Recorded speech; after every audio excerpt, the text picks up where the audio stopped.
روز 29 اکتبر با اشتراک پرزیدنت تاجیکستان امامعلی رحمان مرحله های یکم و دوم راه دوشنبه بختر را که بیش از 75 کیلومتر را تشکیل می‌دهد پس از تجدید و نوسازی مورد استفاده قرار داده شد. در عموم برای این دو مرحله 153 میلیون دلار صرف شده است، یعنی برای نوسازی هر کیلومتر راه بیش از 2 میلیون دلار. برای 95 کیلومتر مرحله سیوم راه باشد 31 میلیون دلار جدا شده است.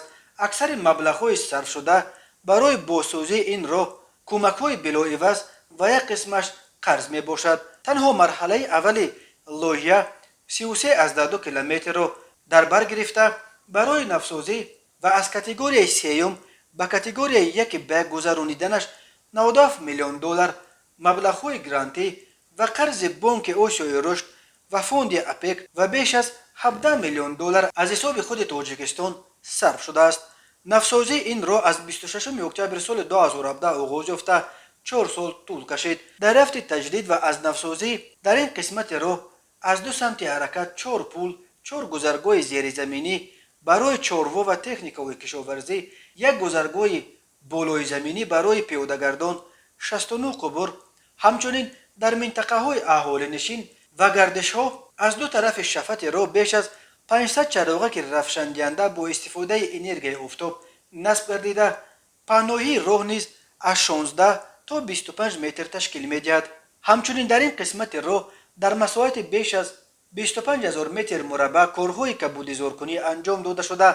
نقطه‌های خدمت رسانی، خانه مادر و کودک، بازارچه موسمی، توقفگاه و نقطه سانیتاری بنیاد کرده می شود. همینطور از حساب این لایحه 2 کیلومتر راه نزد بازار کاروان هم نوسازی شده.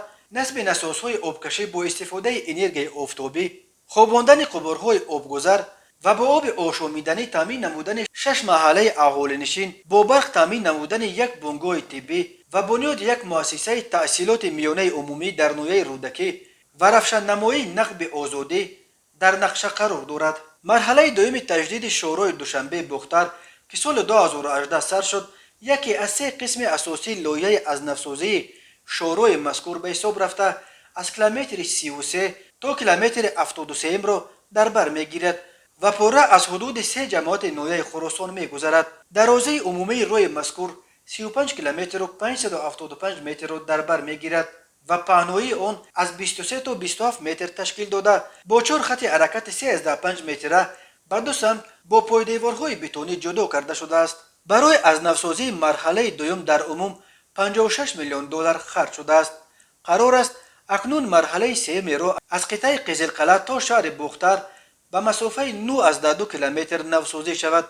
در این مرحله بنیاد 2 پل نو، 8 ایستگاه، 6 قبور آبگذر در 2 کیلومتر، نصب چراغک‌های روشن دهنده، ساختمان پیاده‌رو در مساحت 9500 متر مربع و گذاشتن علامت‌های اشاره‌ای در تمام موضع راه پیش بینی گردیده است. مبلغ گذاری مرحله سوم 31 میلیون دلار را تشکیل می‌دهد که کمک گرانتی از حساب حکومت ژاپن توسط اگنتی ژاپن اوید به همکاری‌های بین المللی میباشد. در دایره لایحه کارهای وسیع کردن 2 کانال راه به نقشه گرفته شده، رفت و آمد واسطه‌های نقلیات از 2 سمت حرکت به 4 قطار رسانیده می‌شود.